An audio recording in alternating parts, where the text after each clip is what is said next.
Hello everyone, today I will show you how to add a red color signature on your PDF file using Adobe Acrobat Pro. Open your PDF file.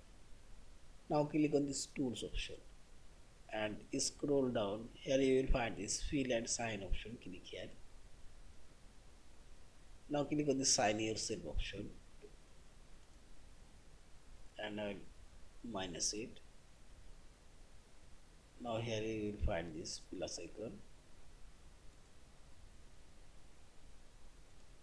Okay.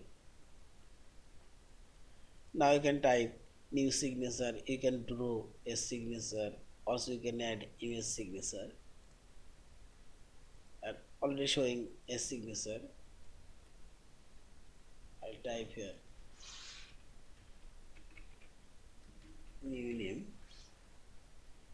Also just say the signature name is style. Now select apply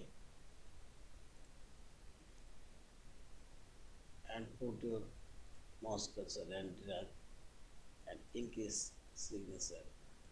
Also you can decrease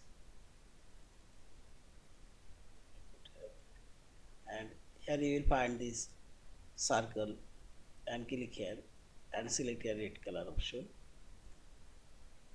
and say this the signature color now says. In this way you can change all of this signature color and finally select this file option, save or save as your PDF file.